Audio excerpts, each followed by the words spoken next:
how do we manage the psychological and the sociological stressors of being overtrained so that the athletes and coaches and parents and everyone can buy into that together to get the health back. Because when the health is there, the athlete can come back to ripping legs off. This is A New Angle, and I'm your host, Justin Angle, marketing professor at the University of Montana College of Business. This podcast is my chance to speak with cool people doing awesome things in and around the great state of Montana. We are proudly underwritten by First Security Bank and Blackfoot. Hey folks, welcome back, and thanks for tuning in. Today we bring you part 2 of our Healthy Sports series. In part 1, we tried to define the problem. Now here in part 2, we ponder some solutions. And to do that, I'm joined by 2 important players in the Missoula athletics community. Courtney Babcock is a former collegiate and Olympic runner and now runs a highly successful coaching practice with a focus on wellness and longevity. For a variety of reasons we'll talk about today, Courtney was able to successfully navigate the risks of an elite athletic career. Dr. Rob Amrine is a sports medicine specialist and an expert on the emerging science of overtraining. He's also typical of many Missoulians. He leads a busy, successful life while still crushing on the bike. Courtney and Rob share some important wisdom that I'm excited for you to hear right now. Okay, so we're here today with Dr. Rob Amrine, Courtney Babcock, talking about healthy sport. This is the second of our 2-part series. So if you missed the first part, please go back and listen to last week's episode where we sort of set the stage here. But Rob, Courtney, thanks for joining us today. Thank you, Justin. Thanks for being here too, Courtney. Yeah, thanks both of you. Yeah, I'm excited to dive in a little bit today. Yeah, so the general framing of this series, last week we had a great conversation with Leah and Jesse and Anya, kind of trying to define the problem that we're facing culturally, societally, like what is the purpose of sport? What defines a healthy relationship with sport? And what are some of the challenges we're facing? Those are big, kind of amorphous topics.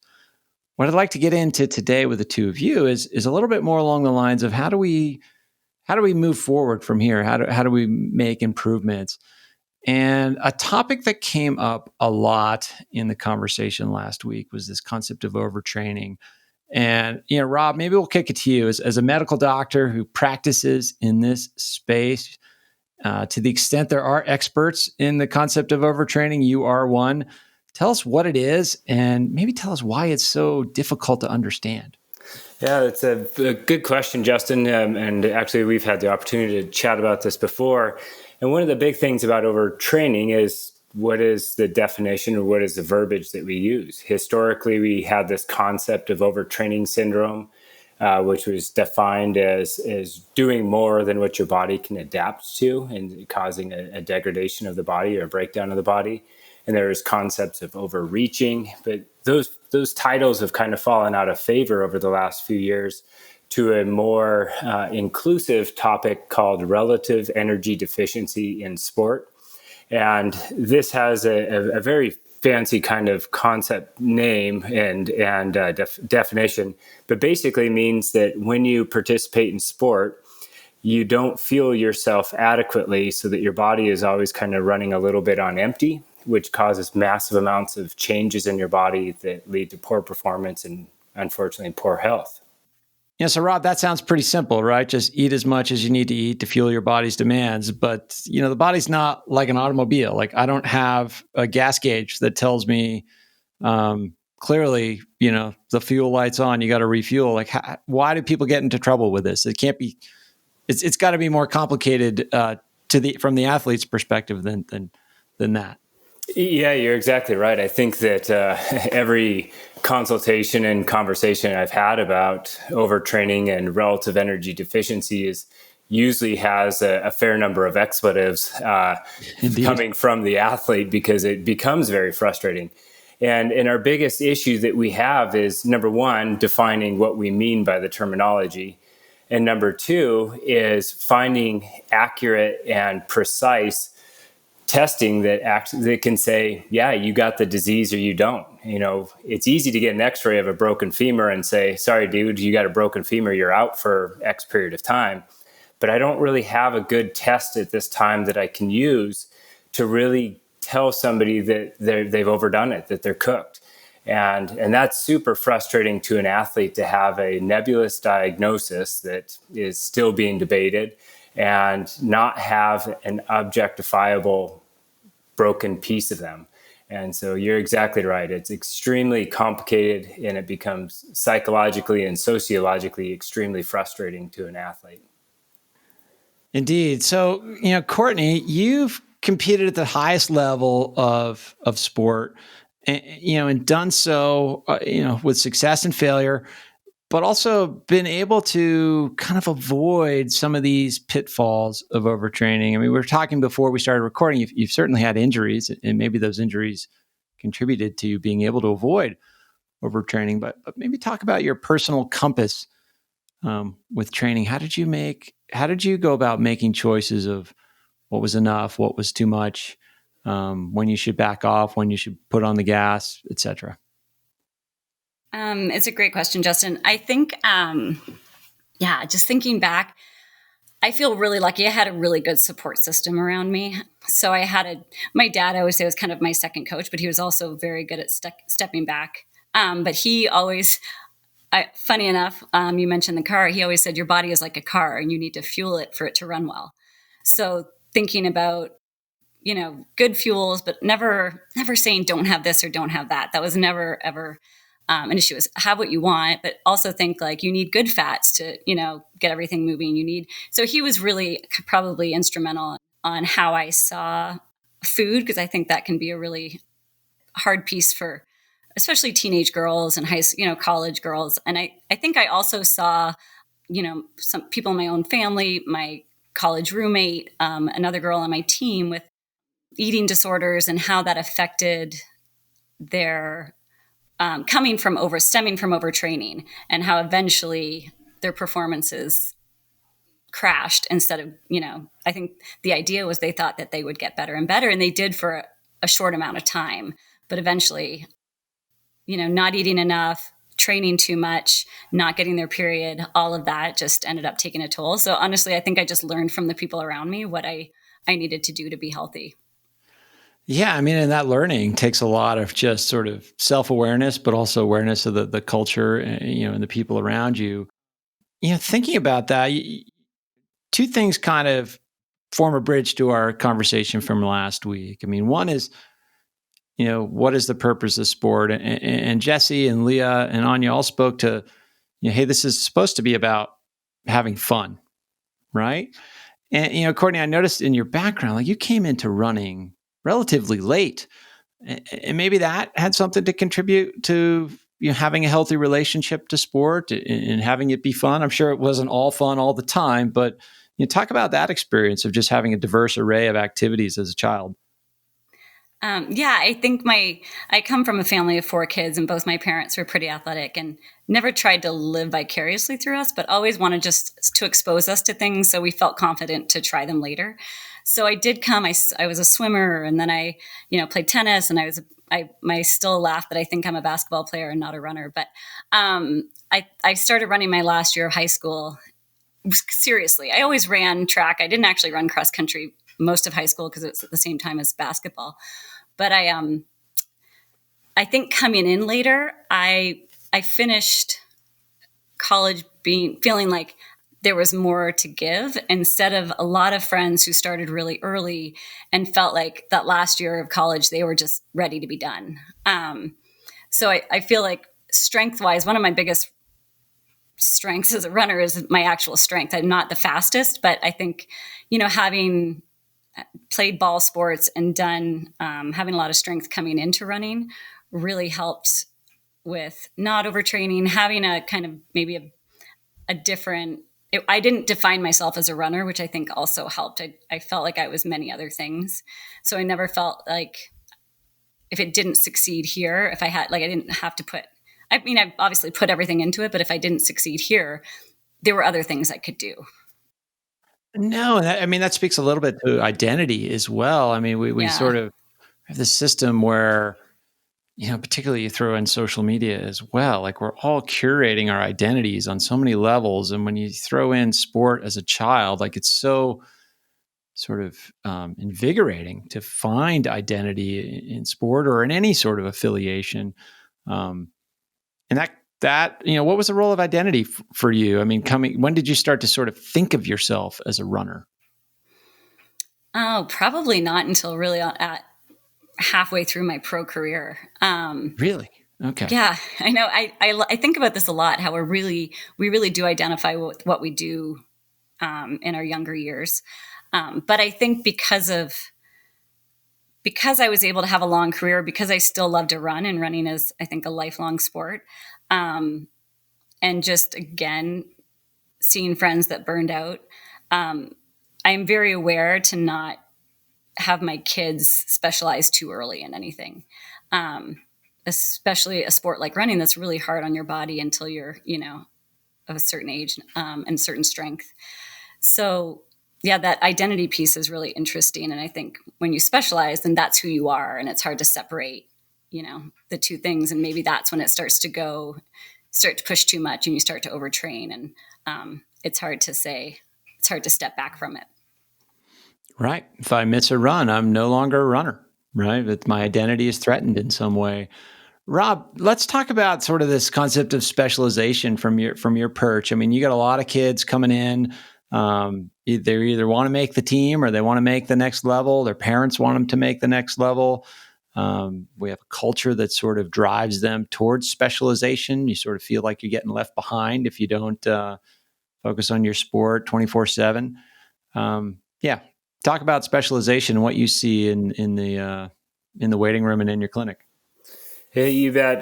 This concept of isolating yourself into one topic, one skill set, and specializing has been a growing trend, as you know, and Courtney knows, as being a coach, a mom, and as an athlete, and probably she sees even more as a mom right now.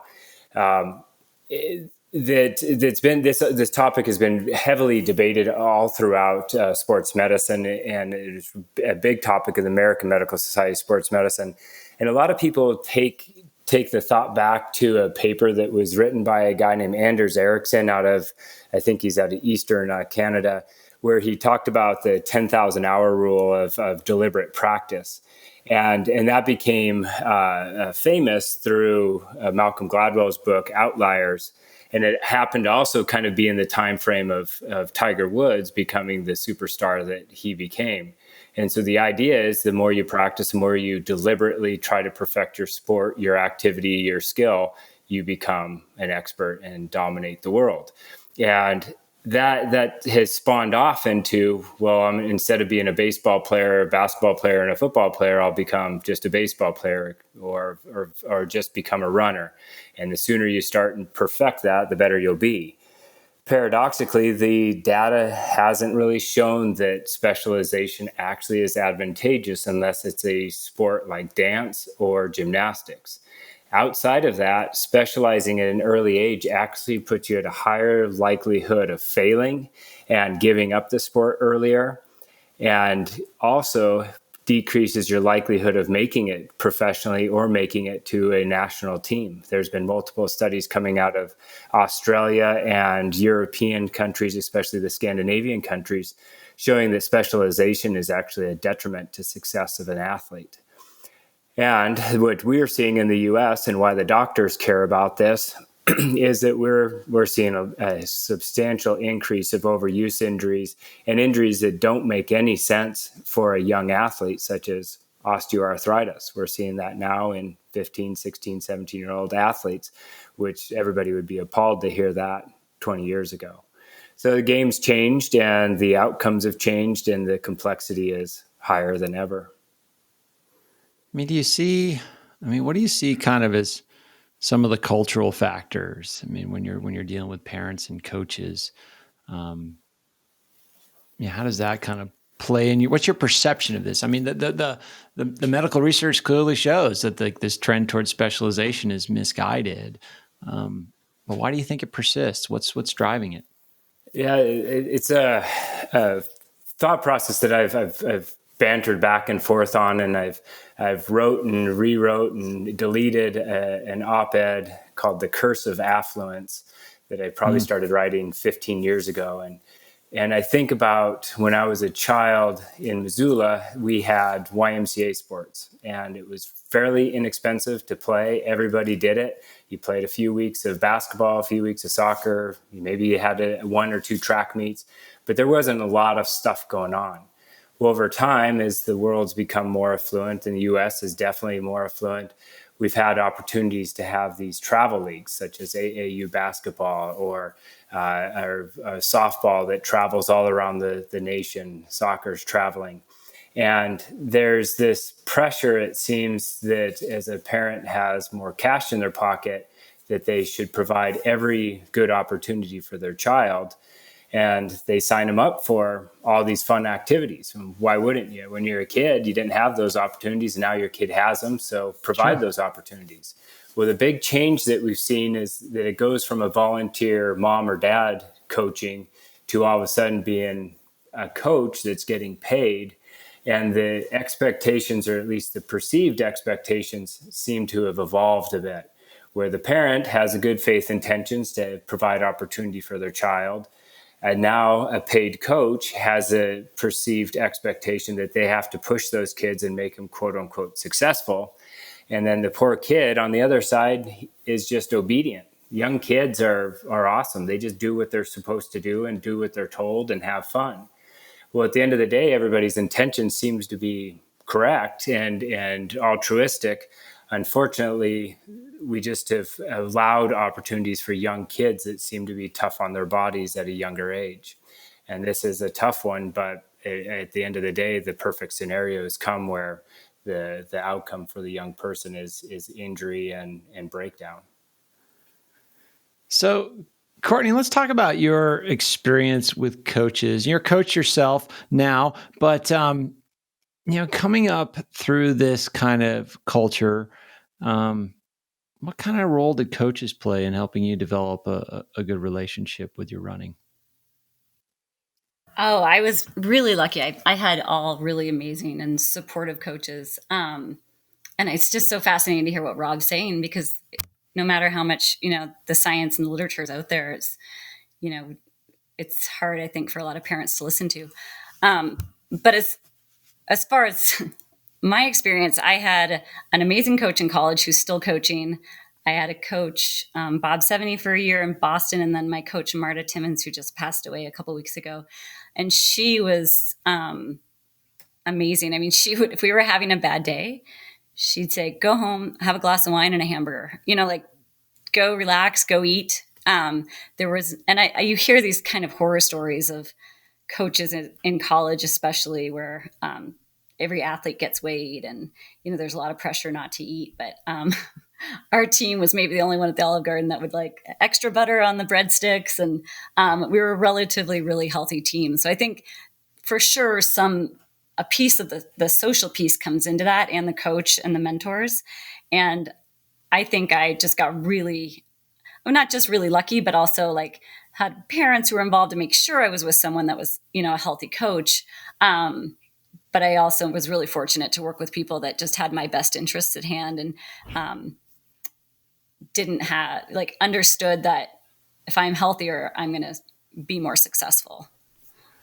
And sure. And we're all sort of roughly the same age. And this is, according to Rob's commentary and probably all three of our observations, like this sort of trend towards specialization and increasing expectations on our young children have increased over time. But Courtney, growing up in Canada, was there sort of a cultural difference in sort of the role that sports played during childhood and development up there? I'm not sure if there's a cultural difference. I'm trying to think more if there is now, but at the time, there was definitely you don't want to go to the States for college, or you're going to get hurt. You're not going to come back healthy. That was definitely the most people's perception of going to school in the States. And that was like a sense that it was just too competitive down here, or that they trained all wrong, or like what was driving that kind of perception that don't go to the States or you're going to get hurt? I think it was that you go down there and you're just going to be a number and they just want you to perform and they're not going to care about you as a person. Like it was, there were no athletic scholarships in Canada at the time. There are now some schools that have them, but it was, so it seemed, I think, like more of a business. There were a lot of Canadians that didn't have great experiences in the States. But I think looking back, I remember thinking, well, they didn't go to program, like they didn't do their homework, right? Like they didn't make sure they went to a place that had, healthy athletes or successful athletes. They maybe just got the scholarship they could at a small school, and it just, it didn't work out. So I never really bought into that, but there were a lot of examples, and I think that was definitely the perception at the time. And so what made you feel good about making the choice to go to University of Michigan? Well, my dad went there. He played hockey. Well, that helped. He played hockey and baseball. But yeah, he was a well-rounded athlete. But so that's what got me looking at schools in the States. Was my second last year of high school where I did kind of start to run a little bit more. He planted that seed of, have you thought about going to school in the States? That probably will be more of an option in running and not in basketball. So we toured some schools. I went down to Wake Forest and UVA I really liked, but they didn't like me, which was fine. And then we went to Michigan, and I always say I had no idea what I was doing when I was 18. I mean, my dad was involved, but always kind of on the sidelines. Like it never felt like pressure. But as I'm thinking as a parent, I'm very thankful for that, because I really didn't know what I was doing. And I ended up at a program that was just a really great fit with a coach that really cared, and a team that was, I got very lucky. I think, some of that luck comes with research, but yeah, that's what kind of, so my dad had gone, but I also, my coach in high school said, do you want to go to the States and be a little fish in the big sea, or do you want to stay in Canada and be a big fish in a little sea? And I very consciously remember thinking, and I didn't say this out loud, but I thought, I want to be a big fish in a big sea. A New Angle is brought to you by First Security Bank and Blackfoot, two cool companies doing awesome things all over Montana. Hi, this is Steve Albini, and you're listening to A New Angle. And sure, so, yeah. And so that I think was, I love the challenge of like, I want to race new people every weekend. I want to, be in this like more competitive environment. And so ultimately, that was what pushed me to come to school in the States. Indeed. So a lot in there, Courtney. Thanks for sharing. And Rob, you're probably hearing what I hear there, like a young athlete with ambition, but also with, a father in her life that's sort of helping her guide good and make good choices. Let's talk about the role of parents here. Like if you could get a message or two through to parents of young athletes, what would it be? What would you tell them? Oh boy. It's tough for me too to say I haven't been fortunate enough to have a child yet. So I always feel like I'm casting a stone here. Did I hear a yet in there, Dr. Rob? Yeah, that's some hope there, man. That's some hope. Okay. Wow. You're a developing human being. I am. Eventually maturity comes to my brain sometime, but yeah, it is. It's tough to really give great advice, except that maybe we don't have to go as hard as the perspective is out there.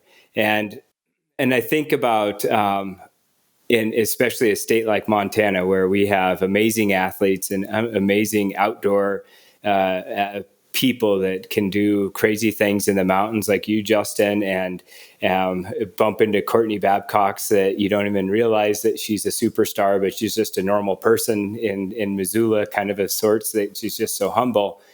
And we have the flip side. We have amazing animal athletes here as well in the horse world.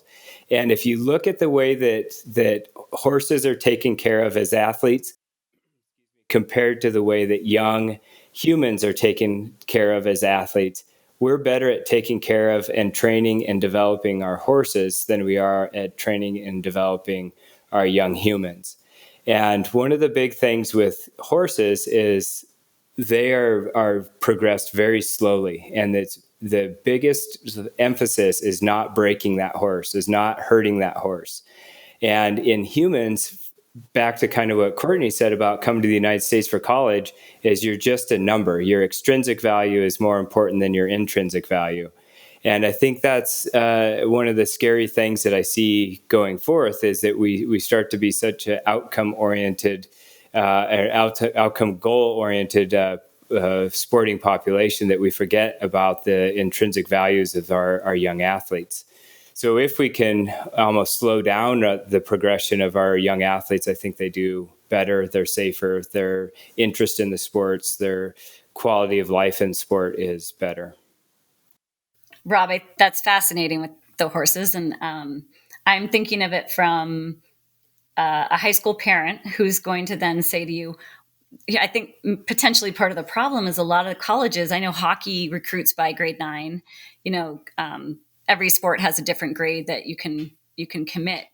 So how do you balance that? Not overtraining, not push specializing, but committing to a college by, ninth grade. That's 14, 15 years old. Yeah, that's a wonderful question. And I guess the good news is that topic is being discussed at the NCAA. The chief medical officer for the NCAA is a guy named Brian Hainline. He's if you ever get an opportunity to listen to him, he's one of the most amazing physicians and speakers I think I've ever listened to. But he's making that conversation come to the NCAA as maybe we shouldn't be looking at 13 and 14-year-old athletes committing to a career 5 years out. The other interesting thing is one of the biggest drivers of change in young athletes and taking care of young athletes is professional sports.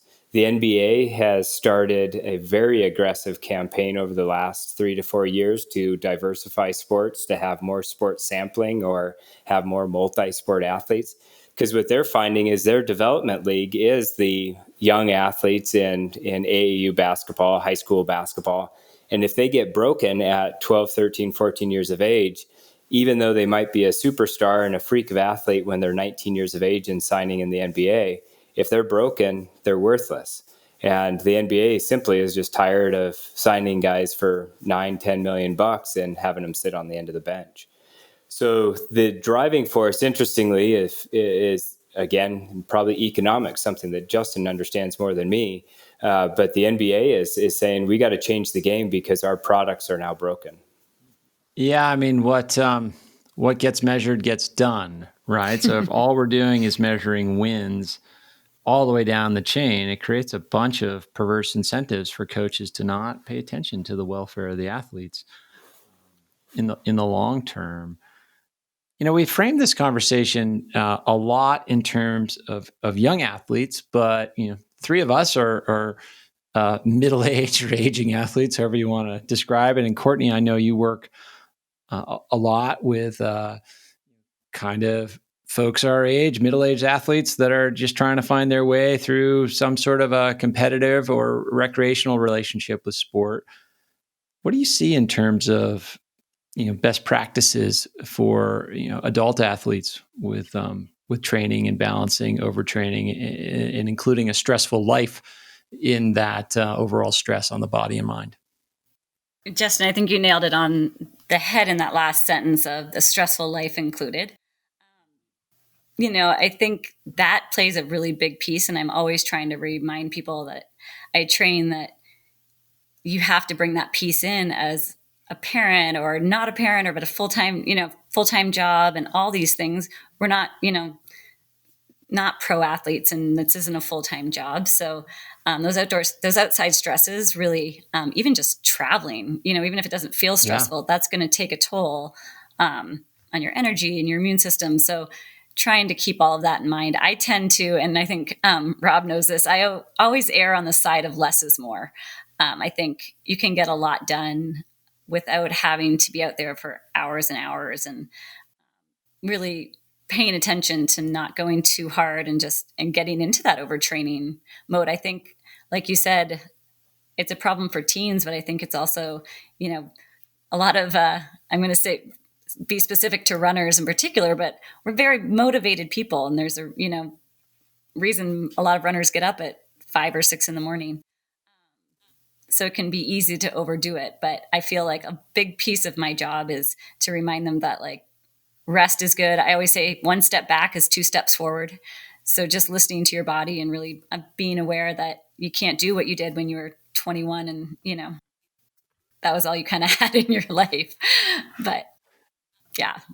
Do you feel like there's sort of ways of framing it or ways of communicating that are more effective than others? I mean, this is a topic that I've been sort of read about. I've been told about it. I've known the sort of science and truth for a long time, but yet it's still really hard for me to make good choices that are in the best interest of my long-term health. How do you get through to your clients? Gosh, that's a great question, because I think, as with most things, different things resonate for different people. A lot of people, if I'm writing a training plan and there's a rest day and they didn't rest, then, we'll talk about it. But Time for a conversation. Yeah, it can be really individual, but I do feel like it's little breadcrumbs. Try to keep the conversation and just keep it's all reminders, right? It's like you said, Justin, it's all things we know. It's just trying to implement them and be reminded that it's good for you in the long run, that your body, I also just think in terms of like long-term health, for your joints. I'm sure Rob sees a lot of this, just deterioration and not being able to run in 10 years. Like I would rather kind of remind people that if you run a little bit less now, then you'll probably have a longer running lifespan, right? Or health span. Yeah. And I think like pulling the lens out a little bit, like that's a bit of an unfair question in the sense that for a lot of folks, particularly, those type A folks that want to get ahead, like having a coach, just having a coach could be the most powerful factor. I know that the periods of time where I've had a coach in adult life, like it's very easy to say yes to a rest day if it's written on the training plan that somebody else wrote, and I trust their expertise and don't the sort of license to do less given down from a person in authority with experience and wisdom that had a lot of strength. Rob, you've told me to rest many times, and I just sort of listened. And I was like, well, okay, I'll rest. Tell me how long. I'm going to rest harder. I'm going to rest more. And I mean, but that's kind of the culture. There's one piece that we talked about a little bit there. And Courtney, you mentioned travel, and some other things like life stress, and that's a hard thing for athletes to grasp, particularly aging athletes. For me, like sport was my stress reliever for so much of my life. And it still is in many ways. But at some point, the stress I was trying to relieve from life sort of felt additive to the whole mix. And then I couldn't do my sport the way I wanted to do because of life stress. And like, how do you kind of, how do you get through to athletes about, or just people about life stress and its role before they end up in the ditch? Yeah, managing stress and sport and life is obviously a complicated process, but we all have our go-to things that make us feel better. And I think back of like when I was a kid, the joke about having a bad breakup or whatever, everybody went to the tub of ice cream, or then we started to find all these vices that we use to manage stress, and we realized they weren't necessarily healthy, whether it was alcohol or smoking or the tub of ice cream. And so as our health has been more emphasized, we thought, well, we'll be healthier by managing our stress by going out and running. So you have a bad day at work and stuff happens and you don't get along with your work partners. So you decide, well, I'm going to go do Sentinel hill repeats until I puke.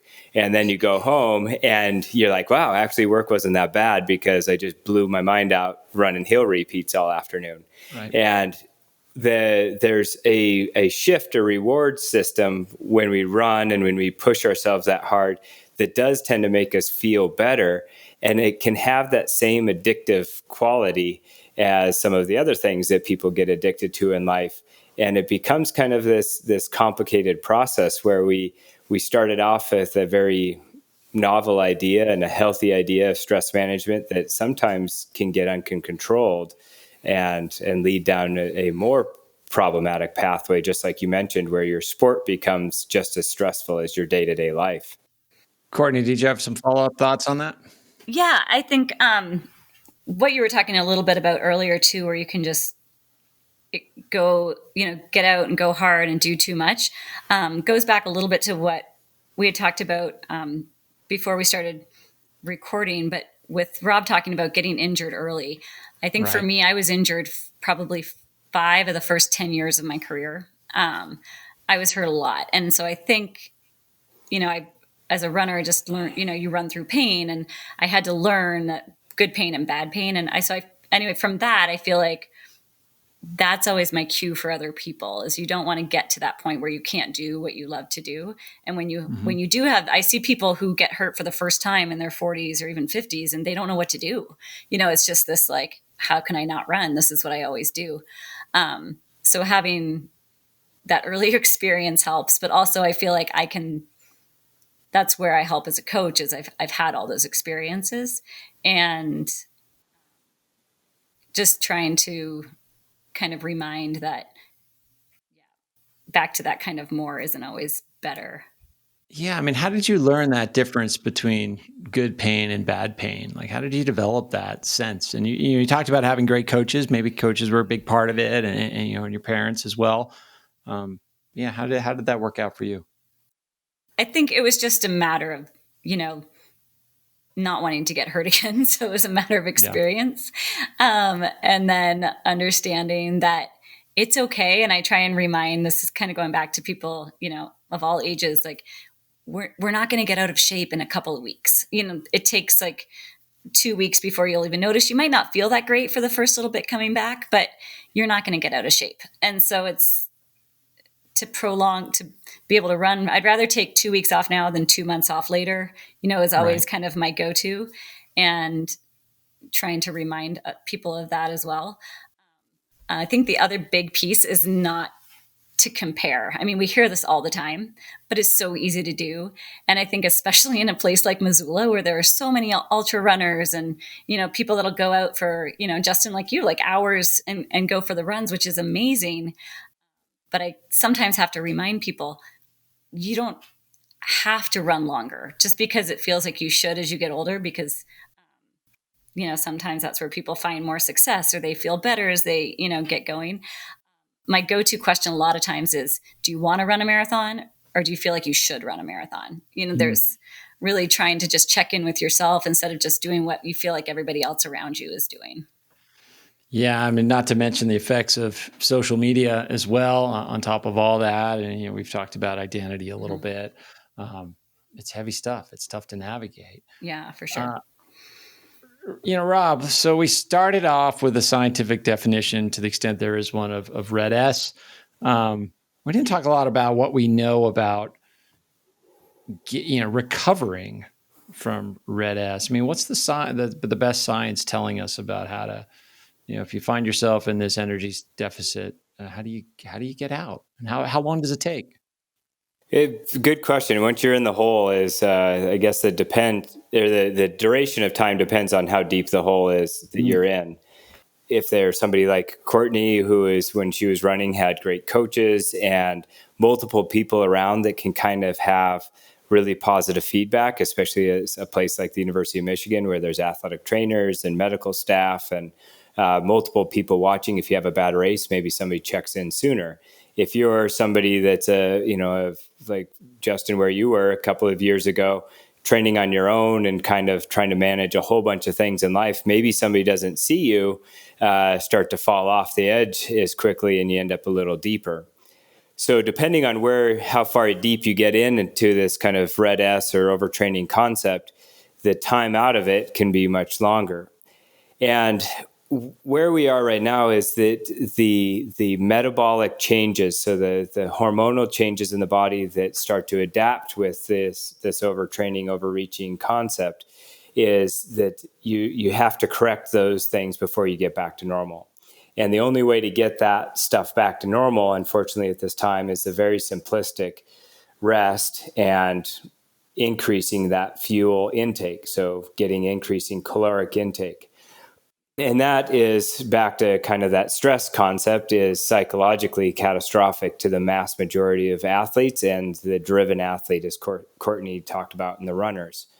So there's some good data showing that if you can increase people's calorie intake to a horrible calculation of around 45 kilocalories per kilogram of fat-free body mass per day. Yeah, exactly. Oh, yeah. You Can save you write yourself. that up on the whiteboard? Yeah, right. So it's a very simple mathematical tool, but unfortunately, it's extremely complicated to try to figure all that out, and it's just brutal to get people back. So the main concept is trying to find out how do we manage the psychological and the sociological stressors of being overtrained so that the athlete and coaches and parents and everyone can buy into that together to get the health back.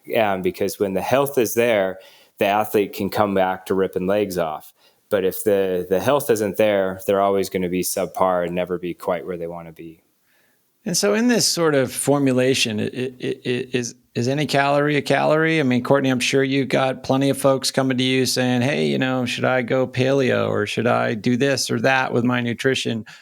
Or, Rob, are there better foods to eat or not eat? Like what's your kind of advice with fueling that people can kind of take away and act on? That's a good question. I think there's just recently the United States, I think that the paper that just came out guesstimated that around 55% of the United States is on some sort of specialized diet.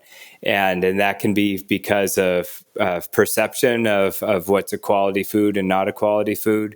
Some of it's because of allergies and some of it's because of social reasons. So anytime that you're being put on, or you put yourself onto a special food program, it's harder to get an adequate amount of calories into the body.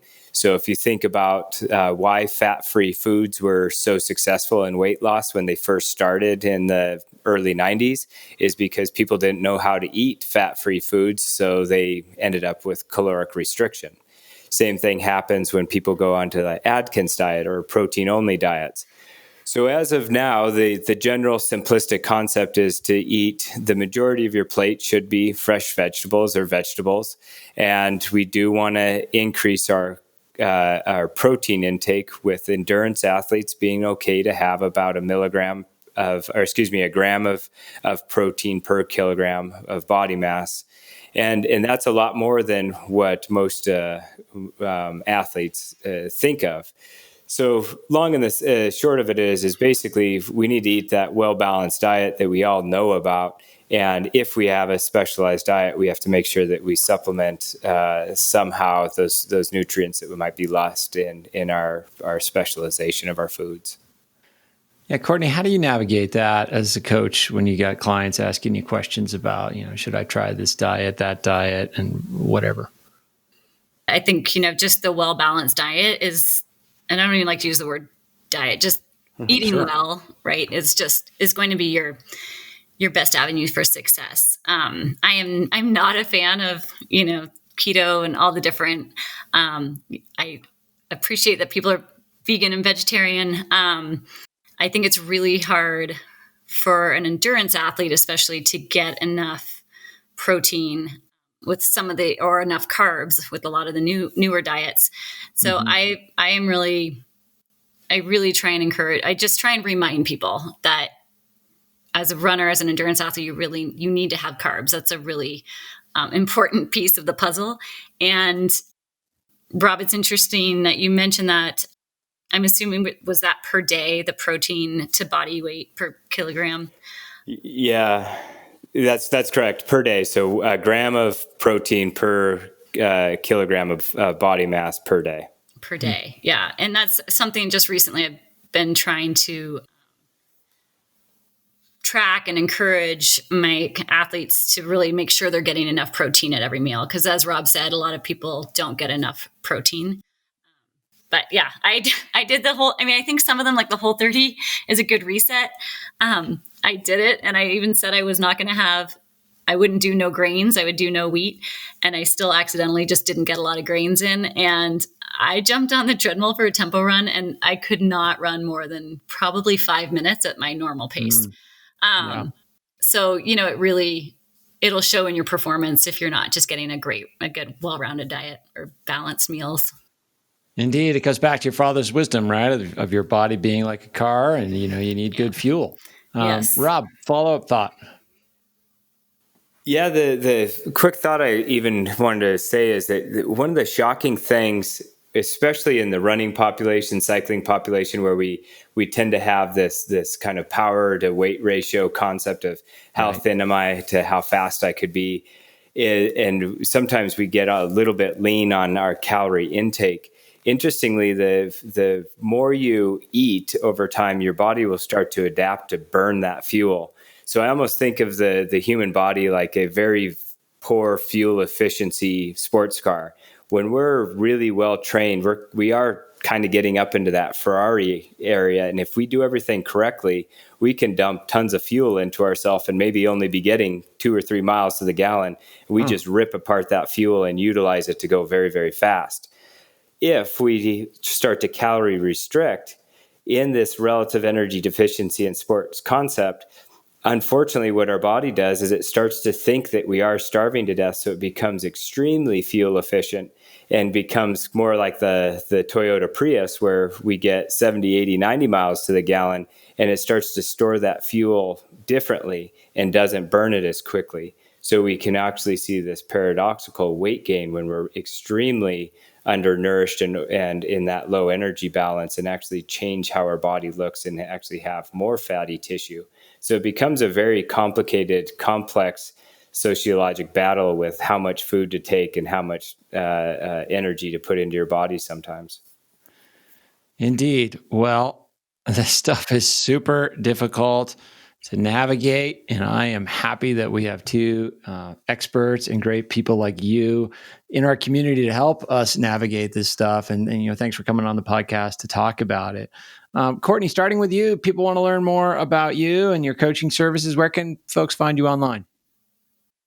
My company, thanks, Justin, is Key Running. So it's keyrunning.com. I also have retreats, which is keyrunretreats.com. But if you go to either website, they'll take you to the other one.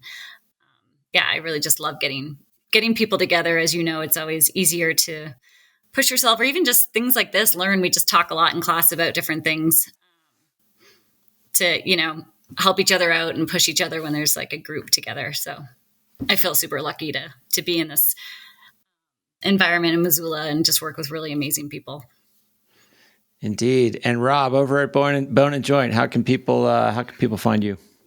Yeah, I'm at Missoula Bone and Joint. I'm unfortunately there more than sometimes I want to be. And when I'm not there, I'm out still pretending that I'm a wannabe athlete, or watching somebody like Courtney and all of her great runners as a super fan. You also can reach me at Rob Amrine at MissoulaBoneandJoint.com. And where are we going to be able to read this yet to be published opus about the curse of opulence or the curse of affluence? I need some arrogance first. I lack a little confidence on my writing skills. It's a great name. Well, writing is not one of those disciplines where you can get overtrained. So I suggest just do more of it and it'll get done. Rob, Courtney, thanks so much for spending some time with us today. And we'll see you down the road. Thanks, Justin. Thanks, Justin. Thanks, Courtney. Great input. Thanks for listening to A New Angle. We really appreciate it. A New Angle is underwritten by First Security Bank and Blackfoot, with support from the University of Montana College of Business and Consolidated Electrical Distributors. AJ Williams is our producer. Jeff Ament, John Wicks, and VTO made our music. And Jeff Meese is our master of all things sound. If you have any questions, suggestions, comments, insults, whatever, please email me at anewangle@umontana.edu. If you like what you heard, tell your friends about it. Thanks a lot, and see you next time.